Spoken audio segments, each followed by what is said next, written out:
Angka kemiskinan di Indonesia naik akibat pandemi. Gini ratio atau ketimpangan ekonomi penduduk Indonesia di masa pandemi COVID-19 di tahun 2020 meningkat.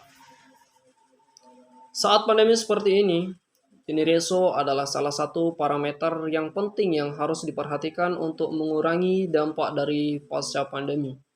Dan krisis pandemi kali ini sangat berbeda dengan krisis moneter sebelumnya. Kali ini UMKM dan juga rakyat kecil yang paling terpukul secara finansial. Karena itulah angka kemiskinan di Indonesia naik akibat pandemi. Badan Pusat Statistik juga mencatat tingkat kemiskinan di pedesaan naik menjadi 13,2%.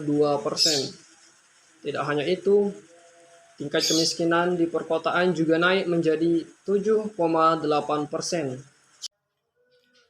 Pandemi COVID-19 menyebabkan perilaku aktivitas ekonomi dan juga pendapatan masyarakat menurun. Akibatnya, lebih dari 25,12 juta penduduk terdampak. Di antara mereka, 2,56 juta orang menganggur. Tingkat pengangguran terbuka naik sebesar 7,07% karena pandemi. Sementara itu, ada 24 juta penduduk harus bekerja dengan pengurangan jam kerja dan juga upah. Berdasarkan data kemiskinan di Indonesia dari tahun 2017 sampai dengan tahun 2020, pada tahun 2019, jumlah penduduk miskin di Indonesia berada di kisaran 9,22%.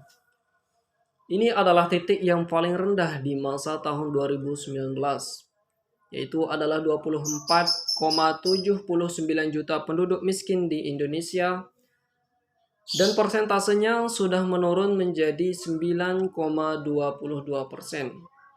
Kemudian ketika pandemi COVID-19 melanda dunia dan masuk ke Indonesia, menyebabkan jumlah kemiskinan di Indonesia semakin meningkat. Pada Maret 2020, penduduk miskin Indonesia naik menjadi 26,42 juta dengan persentase 9,78%. Dan data terakhir yaitu pada September 2020, penduduk miskin di Indonesia semakin meningkat menjadi 27,5 juta dengan persentase 10,19%. Selanjutnya, tingkat kemiskinan di desa dan di kota. Sewaktu pandemi pada Maret 2020, Gini ratio di desa sekitar 0,317. Dan sewaktu Desember 2020 meningkat menjadi 0,319. Gini ratio di kota juga meningkat, di mana pada Maret 2020 mencapai 0,393. Dan pada September 2020 naik menjadi 0,399. Jadi secara keseluruhan, pada Maret 2020 Gini ratio di desa dan kota mencapai 0,381, dan pada September 2020 secara keseluruhan Gini ratio di desa dan kota meningkat hingga 0 sampai 385.